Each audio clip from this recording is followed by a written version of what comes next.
اعوذ باللہ السمیع العلیم من الشیطان الرجیم بسم اللہ الرحمن الرحیم۔ عنوان ہے وسیلہ پکڑو۔ وسیلہ پکڑنا ہے، اس کے بارے میں قرآن حکیم میں آیا ہے سورہ مائدہ کی آیت نمبر 35۔ یا ایھا الذین آمنوا اتقوا اللہ وابتغوا الیہ الوسیلۃ وجاہدوا فی سبیل اللہ لعلکم تفلحون۔ یعنی اے ایمان والو، اللہ سے ڈرتے رہو۔ ایمان والو، بے ایمان کو ڈرنے کا کوئی ضرورت نہیں ہے۔ اے ایمان والو، اللہ سے ڈرتے رہو اور اس تک پہنچنے کا ایک وسیلہ اختیار کرو۔ اس تک پہنچنے کے لیے ایک وسیلہ اختیار کرو۔ اس کے بعد ہے کہ وسیلہ جو اختیار کرو تو کس کو وسیلہ اختیار کرو؟ وسیلہ اختیار کرنے کے لیے ضروری ہے کہ کامل ولی، کامل مرشد کی تلاش میں لگے رہو، اور اگر مل گیا ہے تو پھر اس کو اس طرح سے پکڑو کہ قیامت تک نہیں چھوٹے۔ اس طرح سے پکڑو کہ قیامت تک بھی اس کا دامن نہیں چھوٹے۔ ایسا ہونا بہت ضروری ہے، کیونکہ ایک حدیث کے حوالے سے ہے، امام المفسرین فخر الدین رازی رحمۃ اللہ علیہ، اور بہت سارے حدیثوں سے یہ ثابت ہے، اور وہ حدیث اسی وقت کے لیے ہلاکت تھا۔ بات یہ ہے کہ اکثر سنتے ہوں گے کہ جو 3 جمعہ اگر مسجد نہیں پہنچتا ہے جمعہ میں تو وہ کفریت میں داخل ہو جاتا ہے، لیکن وہ اس زمانے کے لیے تھا جب حضور سرور کائنات باضابطہ وہاں موجود تھے، ظاہر میں بھی موجود تھے، باطن میں بھی موجود تھے، اور لوگ دیدار کے لیے جاتے تھے۔ وہاں جو جاتے تھے ان کو دیکھنے کے لیے جاتے تھے، اور کچھ ایسا ایک گروہ تھا جو اصحاب صفہ کہلاتا ہے، وہ وہیں پر چبوترا پر رات دن اللہ کے رسول کا دیدار کرتے رہنے کے لیے گھر دروازہ چھوڑ دیا تھا۔ اسی کو اصحاب صفہ کہتے ہیں۔ حالانکہ بظاہر میں وہ ان کے بالوں کو بکھرا ہوا اور اس پر بہت سارے گرد و غبار رہتے تھے، اور کپڑا لگتا جتنا بھی ان کا پہناوا تھا وہ اس ٹائپ کا نہیں تھا، ایک دم فقیروں سے بھی نیچے، یعنی بہت گرد و غبار والا، یہاں تک کہ اس میں بدبو بھی آتا تھا۔ تو اللہ کے رسول نے ایک بار ایسا بھی سوچا کہ بھائی ان لوگ بہت گندا رہتا ہے، تھوڑا سا مطلب یہ کیے، لیکن اللہ کی طرف سے ترنت آ گیا کہ نہیں، ان لوگوں سے آپ بہت محبت رکھیے، اس لیے کہ ان لوگ ہم سے محبت رکھنے والا ہے۔ ان لوگ ہم سے محبت رکھنے والا تمام گھر دربار کو چھوڑ دیا ہے صرف آپ کا دیدار کے لیے اور اللہ کے لیے، اس لیے ان کو اپنے حال پر رہنے دیجیے اور اس پر خاص توجہ دیجیے۔ لہذا وہی بات مشہور ہوا کہ جو 3 جمعہ اگر مسجد میں حضور سرور کائنات موجود ہیں اور نہیں آتے ہیں تو گویا کہ آپ کفریت میں مبتلا ہو گئے۔ تو یہاں اس بات کو یہ بتلانا چاہتے ہیں کہ جو آدمی یہاں سے جڑا ہوا ہے اور لگاتار 3 مہینہ نہیں آیا تو وہ ضرور کفریت میں مبتلا ہو جائے گا۔ جو یہاں سے جڑا ہوا ہے اور یہیں موجود ہے، اسی علاقے میں موجود ہے، نوادہ ضلع میں موجود ہے، اور وہ یہاں نہیں آتا ہے، خاص کر بہانہ بازی کر کے نہیں آتا ہے، تو اس کا مطلب یہ ہے کہ وہ 3 جمعہ جیسے جانے سے نہیں جانے سے کفریت میں مبتلا ہو جاتا تھا اس زمانے میں، اس زمانے کے لیے یہی بات ہے کہ اگر 3 مہینہ جو یہاں سے جڑا ہوا ہے اور نہیں آتا ہے تو گویا وہ کفریت میں مبتلا ہو گیا، یعنی تعلقات دھیرے دھیرے اس کا ختم ہوتے جائے گا اور یہاں تک کہ وہ کفریت میں مبتلا ہو جائے گا، یا یوں کہیے کہ کافر ہو جائے گا۔ سوال یہ ہے کہ اس زمانے میں آپ کس کا دیدار کیجیے گا؟ اس زمانے میں آپ کو دیدار تو کرنا ہے تو جو ظاہر میں ہے اسی کا کرنا ہے، اگر نہیں کرتے ہیں تو پھر کس کا کرتے ہیں؟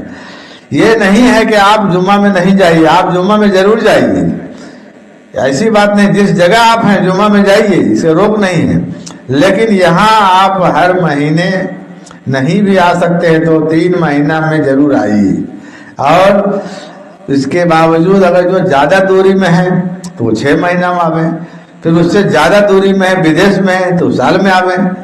اب ایسا نہیں کہ نام لکھائے اور اس کے بعد ہمیشہ کے لیے غائب ہو گئے، نہیں چلے گا۔ اس لیے بہت ضروری ہے جب وسیلہ پکڑے ہیں تو اس کو قائم رکھیے۔ اب آئیے اس بات کو اچھی طرح سمجھیے کہ وہ ہیں کیا اور یہ رشتہ کیا ہے۔ آپ نے جو رشتہ یہ جوڑا ہے، یہ تمام جتنے بھی رشتے دنیاوی ہیں اس سے بہت بالا تر ہے، یہ بہت اوپر ہے۔ یہ رشتہ بالا تر اس لیے ہے کہ یہاں تو آپ 100 سال کی زندگی جی رہے ہیں، 50 سال کی جی رہے ہیں، آپ اس سے کم بھی ہو سکتا ہے۔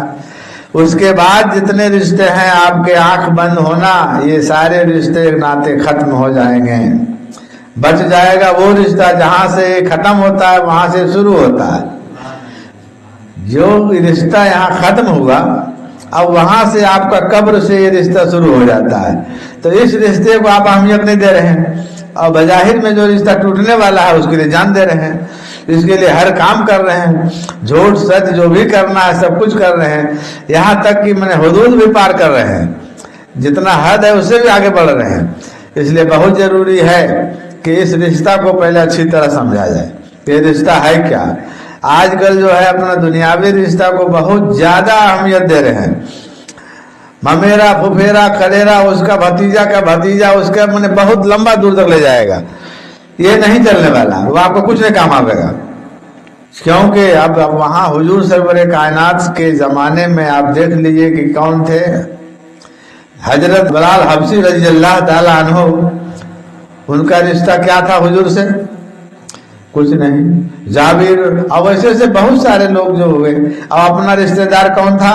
ابو جہل، ابو لہب، یہ سب جو اپنا رشتہ دار تھا وہ چھوٹ گیا، اور جو باہری حبشی تھا اس سے ایسا گہرا رشتہ جڑا کہ مت پوچھئے، یہاں سے وہاں تک کے لیے قائم ہے۔ یہاں تک کہ حضور جب معراج میں گئے تھے تو حضرت بلال حبشی کی آہٹ، پیروں کی آواز ان کو سنائی پڑی تھی، تو حضرت پوچھا انہوں نے جبرائیل سے کہ لگتا ہے کہ کوئی ہمارے پیچھے پیچھے آ رہا ہے، تو بلکہ آپ کا جو ہے غلام حضرت بلال حبشی ہے جو یہاں بھی پہنچا ہوا ہے۔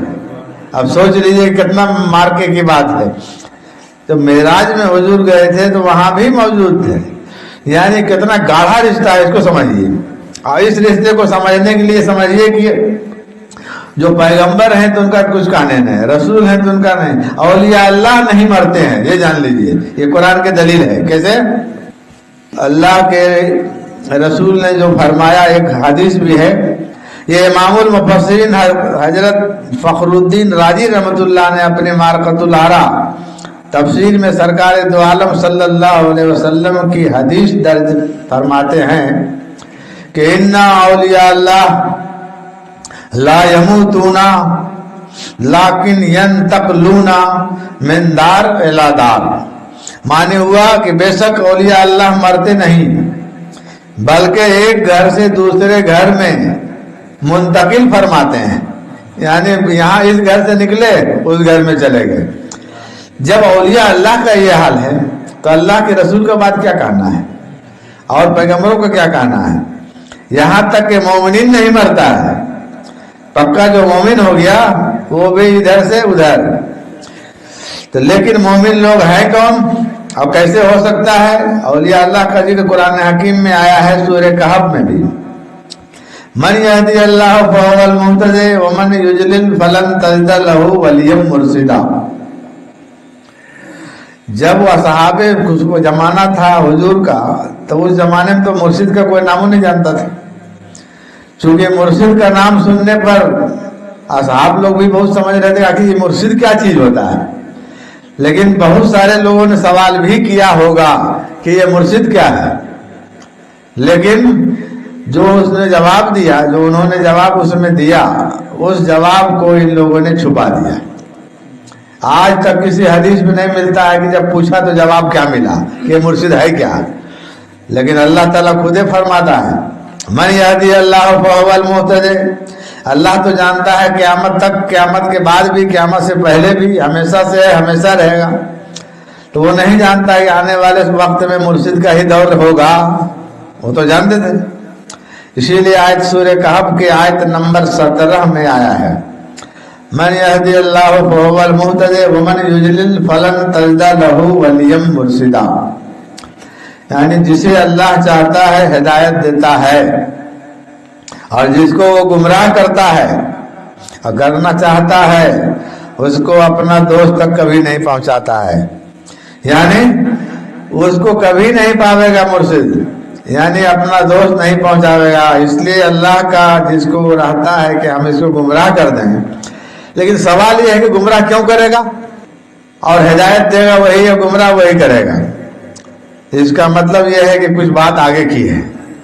بات آگے کا یہ ہے کہ وہیں جب کہا تھا الستو بربکم قالوا بلی شہدنا، اسی وقت یہ بات ہو گیا تھا کہ کون اجلی جہنمی ہے اور کون اجلی جنتی ہے۔ اجلی میں نے جانتے ہو، اجل میں نے اسی وقت شروعات اجل میں، جس وقت اللہ تعالیٰ نے تمام روحوں کو مثل چونٹی کے آدم علیہ السلام کے ریڑھ کی ہڈی سے نکالا اور سب کو جمع کر کے جو پوچھا الستو بربکم قالوا بلی شہدنا، تو اسی وقت فائنل ہو گیا کہ کون ہدایت والا ہے اور کون ہدایت نہیں پانے والا ہے۔ تو جو نہیں پانے والا ہے اس کو نہیں پہنچاتا ہے، اور جس کو پانا ہے اس کو پہنچا دیتا ہے۔ لیکن تعجب اس بات کا جس کو پہنچا بھی دیتا ہے وہ بھی بھاگ جاتا ہے۔ اس کا مطلب وہ نہیں وہاں پر گواہی دیا تھا یا گواہی دے کر کے پھسل گیا، اب وہ اجلی جہنمی ہو گیا، کیونکہ وعدہ کر کے پھر گیا، وہاں بھی پھر گیا اور یہاں بھی پھر گیا۔ وہاں گواہی دیا کہ بے شک تو ہی میرا رب ہے، اور یہاں بے شک تو ہی ہمارا مرشد ہے، اور کہا کر کے پھر گدا کیا۔ تو یہ بات آئی ہے، اسی کو قرآن حکیم میں آیا ہے من یہدی اللہ فہو المہتدی ومن یضلل فلن تجد لہ ولیا مرشدا۔ اس کے بعد اولیاء اللہ نہیں مرتے ہیں، اس کے بارے میں بہت سارے جگہوں پر آیا ہے۔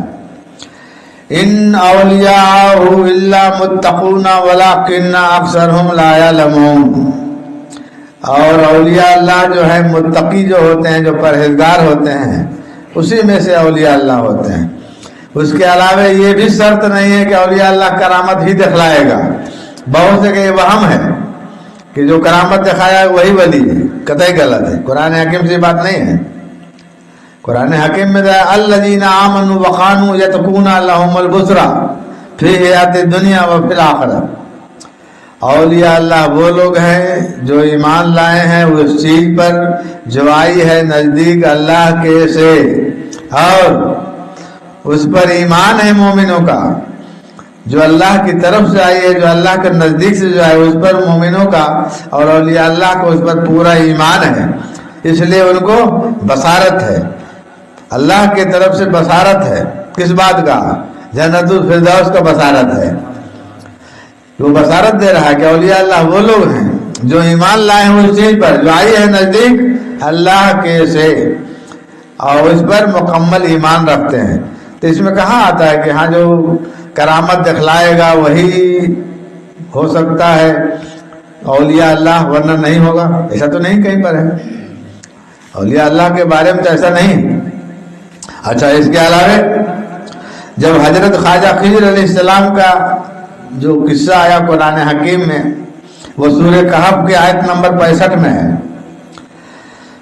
اللہ تعالیٰ فرماتا ہے فَوَجَدَ عَبْدًا مِّنْ عِبَادِنَا آتَيْنَاهُ رَحْمَةً مِّنْ عِنْدِنَا وَعَلَّمْنَاهُ مِنَ لَدُنَّا عِلْمًا، یعنی تو ہمارے بندوں میں سے ایک بندہ پایا جسے ہم نے اپنے پاس سے رحمت دی اور اسے اپنا علم لدنی عطا کیا۔ اس میں یہ بات ہے کہ ہم نے اس کو کرامت عطا کیا، کہاں ہے اس میں کرامت؟ یعنی کرامت ہونا کوئی ضروری نہیں ہے، اور کرامت دکھاتا بھی ہے تو بھی ٹھیک ہے، نہیں دکھایا تو بھی ٹھیک ہے۔ وآخر دعوانا الحمدللہ رب العالمین۔